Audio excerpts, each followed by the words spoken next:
राधे राधे। श्री हरिदास, श्री कुंज बिहारी। कैसे हैं आप सभी लोग? आई होप कान्हा जी की कृपा से आप सभी लोग अच्छे होंगे और स्वस्थ होंगे। बृहस्पतिवार के व्रत की कथा। भारतवर्ष में एक प्रतापी और दानी राजा रहा करता था और राज्य करता था। वह नित्य गरीबों और ब्राह्मणों की सहायता करता था। ये बात उसकी रानी को कतई अच्छी नहीं लगती थी। वह ना ही गरीबों को दान देती और ना ही भगवान का पूजन करती, और राजा को भी दान देने से मना किया करती थी। एक दिन राजा शिकार खेलने वन में चला गया तो रानी महल में अकेली थी। उसी समय बृहस्पति देव साधु रूप का वेश धारण करके राजा के महल में भिक्षा के लिए गए। तो भिक्षा मांगी तो रानी ने भिक्षा देने से इनकार कर दिया। कहा कि साधु महाराज, मैं तो दान पुण्य से तंग आ गई हूँ। मेरा पति सारा धन लुटाते रहता है और मेरी इच्छा है कि मेरा सारा धन नष्ट हो जाए, फिर ना रहेगा बांस और ना ही बजेगी बांसुरी। वेश के रूप में जो महादेव विष्णु हरि नारायण थे, उन्होंने कहा कि देवी, तुम तो बड़ी विचित्र हो। धन संतान तो सभी चाहते हैं, पुत्र लक्ष्मी तो पापी के घर भी होनी चाहिए। यदि तुम्हारे पास अधिक धन है तो भूखों को भोजन दो, प्यासों को प्याऊ बनवाओ, मुसाफिरों के लिए धर्मशाला खुलवा दो। जो निर्धन अपनी कुंवारी कन्या का विवाह नहीं कर सकते, उनका विवाह करा दो। ऐसे और भी कई काम हैं जिनके करने से तुम्हारा यश और परलोक फैलेगा। पुरानी रानी कहती है कि उपदेश का कोई प्रभाव ना पड़ा और कहती कि महाराज, आप मुझे कुछ ना समझाए। मैं ऐसा धन नहीं चाहती जो हर रोज़ बांटती फिरूं। साधु ने उत्तर दिया, यदि तुम्हारी ऐसी ही इच्छा है तथास्तु। तुम ऐसा करना कि बृहस्पतिवार को घर लीपकर पीली मिट्टी से अपना सर धोकर स्नान करना, भट्टी चढ़ाकर कपड़े धोना। ऐसा करने से आपका सारा धन नष्ट हो जाएगा। इतना कहकर साधु महाराज वहाँ से अंतर्ध्यान हो गए। साधु के अनुसार कही हुई बातों को पूरा करते हुए रानी को केवल 3 बृहस्पतिवार ही बीते थे कि उसकी समस्त धन संपत्ति नष्ट हो गई। भोजन के लिए राजा का परिवार अब तरसने लगा। तब एक दिन राजा ने रानी से बोला कि हे रानी, तुम यहीं रहो, मैं दूसरे देश जाता हूँ, क्योंकि यहाँ पर सभी लोग मुझे जानते हैं, इसलिए मैं कोई छोटा कार्य नहीं कर सकता। ऐसा कहकर राजा परदेश चला गया। वहाँ वह जंगल से लकड़ी काटता और शहर में बेचता। इस तरह से वह अपना जीवन व्यतीत करने लगा। इधर राजा के परदेश जाते ही रानी और दासी दुखी रहने लगी।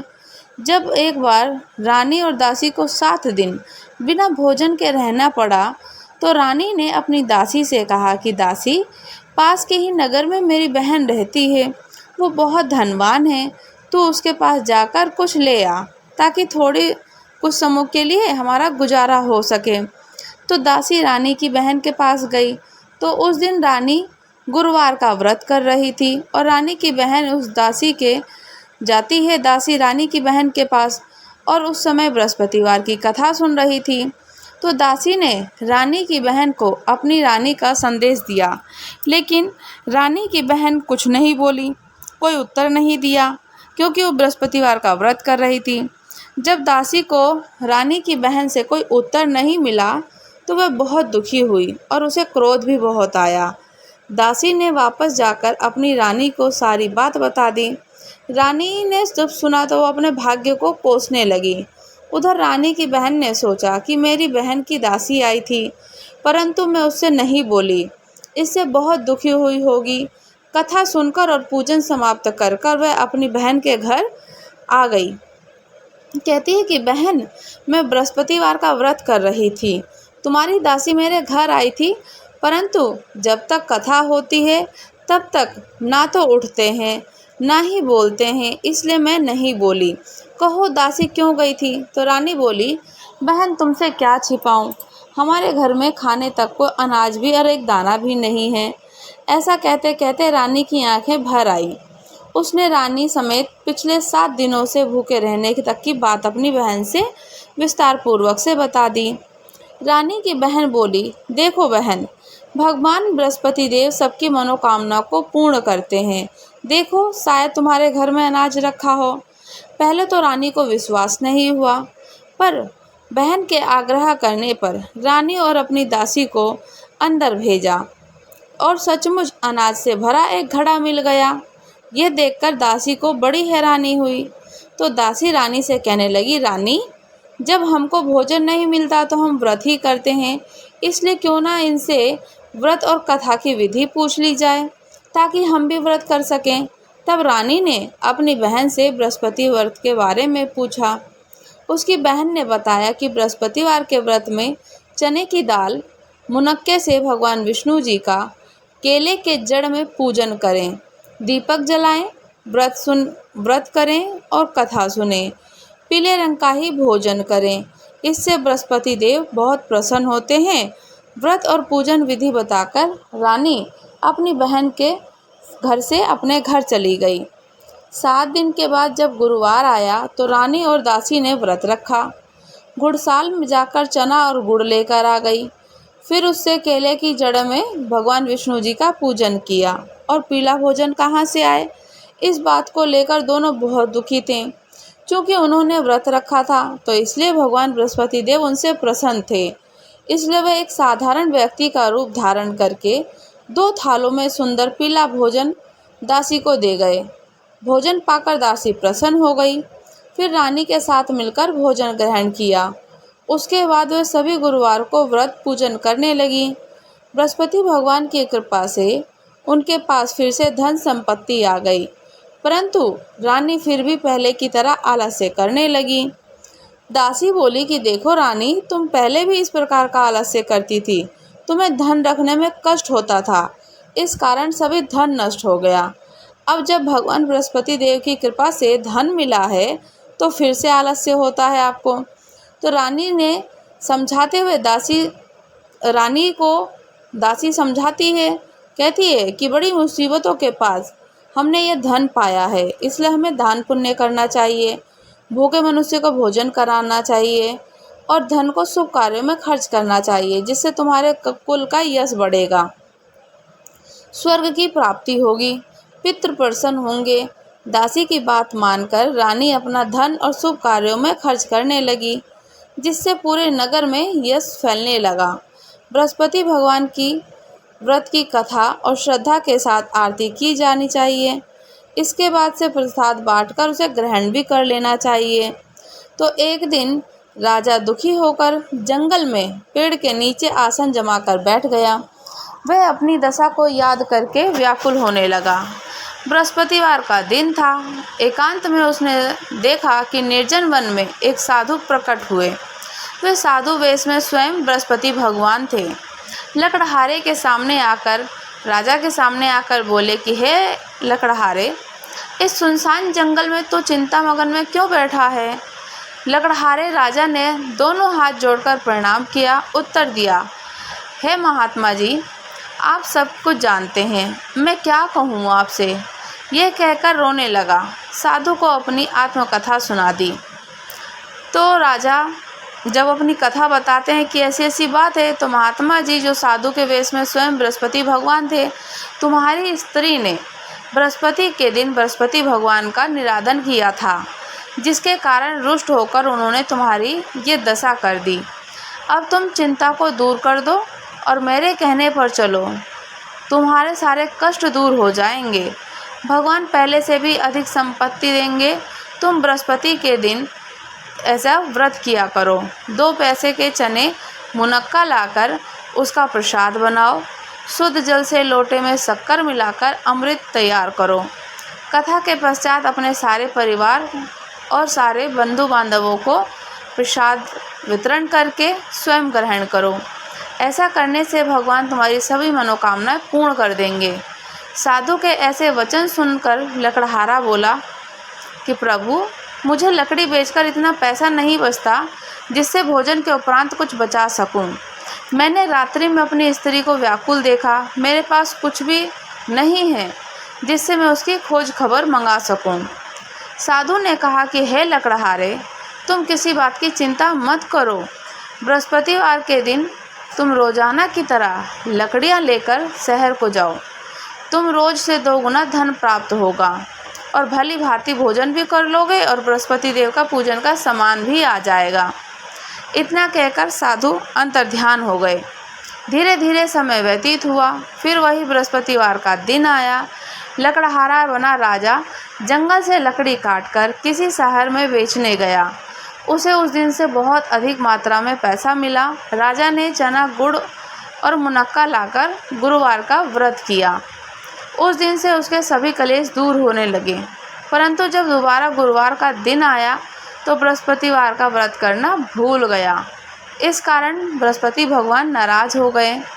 उस दिन उस नगर के राजा ने विशाल यज्ञ का आयोजन किया। शहर में ये घोषणा करा दी कि कोई भी मनुष्य अपने घर में भोजन नहीं बनाएगा, नहीं आग जलाएगा। समस्त जनता मेरे यहाँ भोजन करने आए। इस आज्ञा को जो नहीं मानेगा उसे फांसी की सजा दी जाएगी। इस तरह से घोषणा को सुनकर संपूर्ण नगर में करवा दी गई। राजा की आज्ञा के अनुसार सभी शहर के लोग भोजन करने गए, लेकिन लकड़हारा कुछ देर से पहुंचा, इसलिए राजा उसको अपने साथ घर लिवा ले गए और ले जाकर भोजन कराया। तो रानी की दृष्टि उस खूंटी पर पड़ी जिस पर उसका हार लटका हुआ था। वह वहाँ पर दिखाई नहीं दिया। तो रानी ने निश्चय किया कि मेरा हार इस लकड़हारे ने ही चुरा लिया। उसी समय सिपाहियों को बुलाकर उसको कारागार में डलवा दिया। जब लकड़हारा कारागार में पड़ गया, बहुत दुखी होकर विचार करने लगा कि ना जाने कौन से पूर्व जन्म के कर्म है जो मुझे ये दुख प्राप्त हुआ, और साधु को याद करने लगा जो जंगल में मिला था। उसी समय तत्काल बृहस्पति देव साधु के रूप में प्रकट हो गए और उसी दशा को देखकर कहने लगे कि अरे मूर्ख, तूने बृहस्पति देव की कथा नहीं करी, इस कारण तुझे ये दुख प्राप्त हुआ। अब चिंता मत कर, बृहस्पतिवार के दिन कारागार के दरवाजे पर 4 पैसे पड़े मिलेंगे। उसने तू बृहस्पति देव की पूजा करना और सभी कष्ट दूर हो जाएंगे। बृहस्पतिवार के दिन उसे 4 पैसे मिले।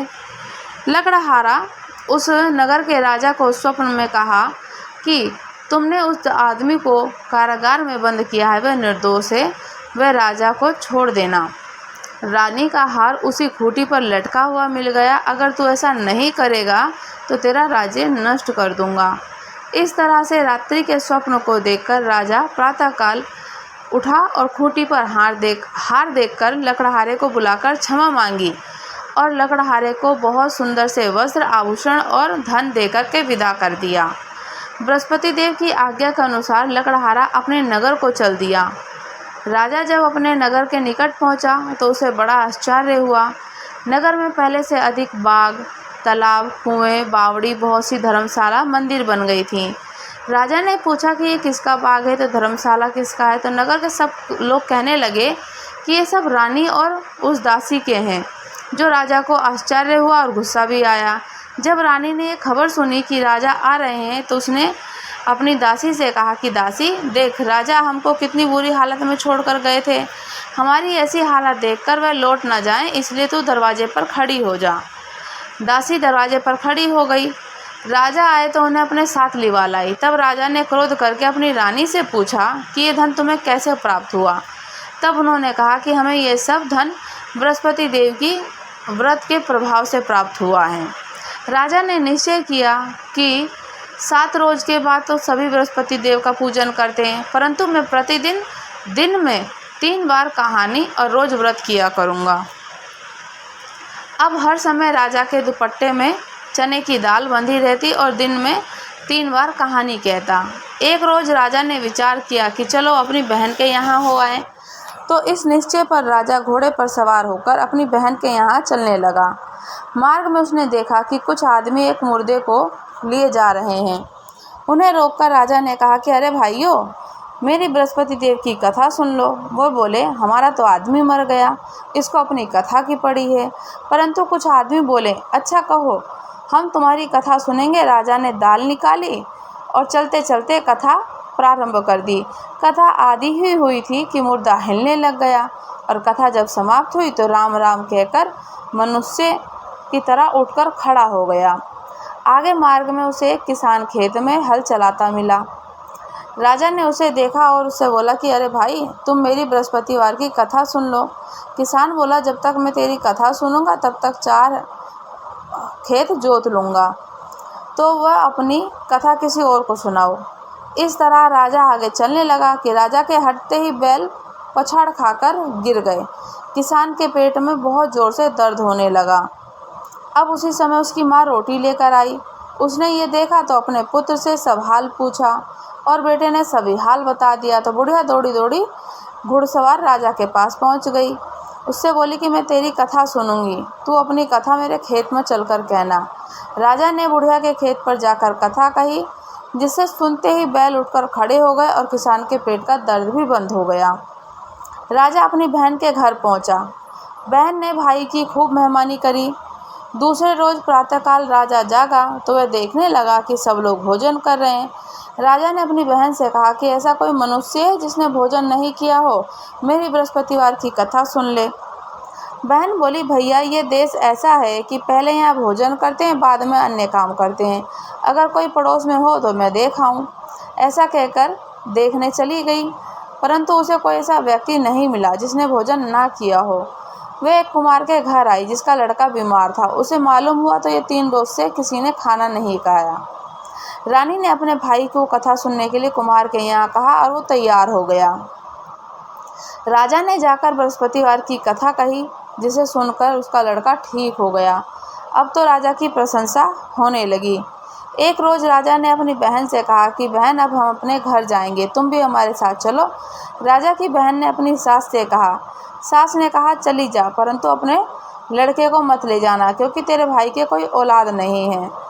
बहन ने अपने भाई से कहा, भैया, मैं तो चलूँगी पर बालक नहीं जाएगा। राजा बोला, जब बालक नहीं जाएगा तो तुम क्या करोगी? बड़े दुखी मन से राजा अपने नगर में लौट आया।